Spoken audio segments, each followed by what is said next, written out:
You know what's killing your chances before you even realize it? It's not your looks, it's not your money, it's not even your confidence.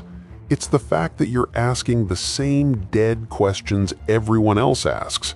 Where are you from? What do you do? Got any plans this weekend? These questions are white noise. They're the sound of someone who's terrified of being real. And here's the brutal truth. When you play it safe, you get treated like everyone else. Forgettable, replaceable, just another face in an endless scroll of boring conversations. I want you to imagine something for a second. Imagine you're at a bar or a party or wherever. You see her across the room. She's been approached 6 times tonight already. 6 different guys, 6 variations of the same script. They smiled, they complimented, they asked about her job, her weekend, her favorite Netflix show. And you know what happened? Nothing. Because those men were white noise, background static. They left no mark whatsoever. Now here's where it gets interesting. There's a completely different way to interact with people that most will never understand. It's not about being the loudest, the funniest, or the most impressive. It's about something far more powerful. The ability to make someone feel truly seen. Not the version they show the world, the real them, the parts they hide, the parts they protect. And when you can do that, everything changes. Let me tell you about Marcus. Successful guy, good job, decent looking, but he had this problem. Every date felt the same. First date goes well, lots of laughter, good vibes. Second date, things feel a bit flatter. Third date never happens, or if it does, it fizzles into nothing. He couldn't figure it out. He was doing everything right, according to the advice he'd read online. Be confident, tell good stories, make her laugh, but none of it stuck. None of these women ever thought about him after the date ended. He was pleasant, and pleasant is the kiss of death. One night, he's out with friends and he meets Sarah. Beautiful, sharp, clearly used to men trying to impress her. And Marcus, tired of the same pattern, decides to try something different. Instead of launching into his usual routine, instead of trying to be interesting, he got quiet. He looked at her and asked, "What's the most dangerous thing you've ever felt drawn to?" Not done, drawn to. The question hung in the air. Sarah's expression shifted. Her eyes narrowed slightly, not in offense, but in thought. The energy between them changed instantly. She paused for almost 10 seconds. Then she started talking about a relationship from years ago, someone completely wrong for her, someone chaotic, unpredictable, someone she knew would destroy her but couldn't stay away from. As she spoke, something remarkable happened. Her polished exterior cracked. Her voice dropped lower. She leaned in. She was no longer performing the role of woman on a date. She was being real. And Marcus? He didn't interrupt, didn't judge, didn't try to rescue her from the story. He just listened, really listened. By the end of that night, Sarah told him she'd never had a conversation like that before. 3 years later, they're still together. That question changed everything because it did something most conversation never does. It created emotional intensity. See, the human brain doesn't crave safety. It craves contrast. It craves intensity. Every time you ask a boring question, you activate the logical, rational part of someone's mind, the part that gives rehearsed answers, the part that's on autopilot.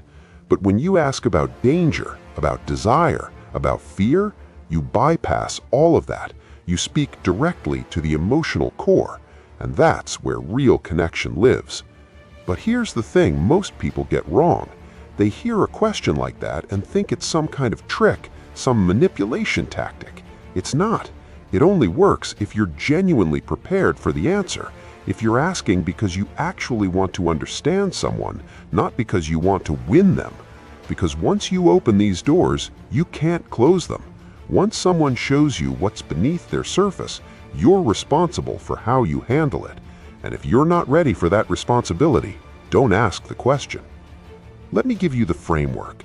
There are 9 elements that transform surface-level conversation into something that lingers in someone's mind for days. Not tricks, not manipulation, tools. each one designed to create a specific psychological response. Comfort mixed with exposure, safety mixed with adrenaline. That combination is rocket fuel for human connection. The first question we already covered. What is the most dangerous thing you've ever felt drawn to? But let's go deeper into why it works.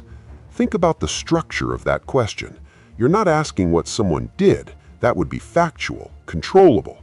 You're asking what they felt pulled toward. That targets temptation. Everyone has a shadow side, a part that wants to break rules, cross lines, touch what they shouldn't. Most people, especially women, are conditioned to suppress that side, to be careful, responsible, good.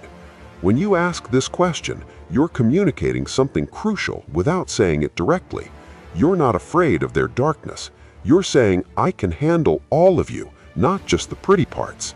And that's intoxicating. I watched this play out with a friend of mine, David. He was on a date with a woman named Claire, lawyer, extremely put together, very controlled. The conversation was pleasant, but going nowhere. Then David asked her this question. Claire's face changed. She told him about a year in her early 20s when she almost threw away law school to follow a musician to Southeast Asia, a guy with no plan, no money, just a guitar and a dream. She was this close to doing it. Her parents would have disowned her. Her future would have evaporated, but the pull was magnetic. Ultimately, she chose the safe path, became a lawyer, built a stable life, but she said there wasn't a month that went by where she didn't wonder what would have happened if she'd just gotten on that plane. David didn't say much. He just nodded, held eye contact, let the weight of that confession sit between them. And from that moment on, Claire stopped performing. She stopped being the polished lawyer and started being a human being with regrets and desires and chaos underneath. They're engaged now, all because David wasn't afraid to ask about the part of her she usually kept hidden. The second question goes even deeper. What version of yourself do you present to others in order to protect the real you? Everyone wears a mask. Social survival requires it. We perform roles to fit in, to avoid judgment, to maintain peace. But that mask is exhausting, and most people fall in love with the mask. They compliment it. You're so strong. You're always happy. You seem so confident. But the person behind the mask knows those compliments are incomplete, and because of that, they mean almost nothing. When you ask this question, you do something radical. You acknowledge the performance. You're saying, I see through this. I know what you're showing the world isn't the full truth.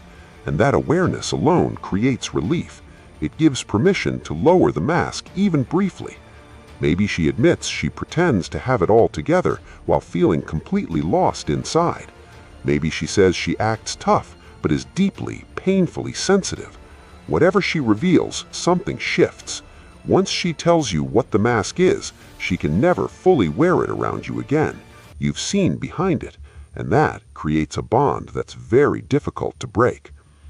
There's a concept in psychology called the vulnerability loop. When someone is vulnerable with you and you respond with calm acceptance instead of judgment, they feel safer. That safety breeds more vulnerability, which breeds deeper attachment. It's a loop that feeds itself. But here's the key. Most people can't handle receiving vulnerability. They panic. They try to fix it. They minimize it. Or worse, they weaponize it later. The man who can sit with someone's vulnerability without flinching, without needing to do anything with it, becomes irreplaceable. Let me tell you about Elena and James. They met at a wedding. Typical small talk at first. Then James asked her this question about the mask she wears. Elena laughed it off initially, said she didn't really have one, but James didn't push. He just smiled and said, "Fair enough." Then he went quiet. That silence did something. It created space, and into that space, Elena started talking.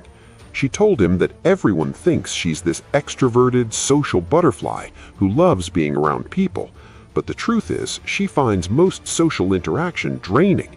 She forces herself to be on, because that's what people expect. The real her would rather be alone, reading, thinking, existing quietly. but she's terrified people would find that boring. James didn't try to convince her she wasn't boring. He didn't shower her with reassurance. He just said, "I get that." And then he told her about a book he was reading, not to impress her, just because it related to what she'd said. That moment of mutual understanding, where neither person was performing, created a connection that outlasted the wedding, the after-party, and has now turned into a 2-year relationship, all because James wasn't afraid to call out the mask. Now we go deeper still. The third question: what is a desire you've never said out loud because you're afraid of being judged? This moves past excitement and into something more primal: shame. Shame is the strongest silencer in the human experience. Everyone carries desires they believe are unacceptable: sexual desires, emotional needs, ambition.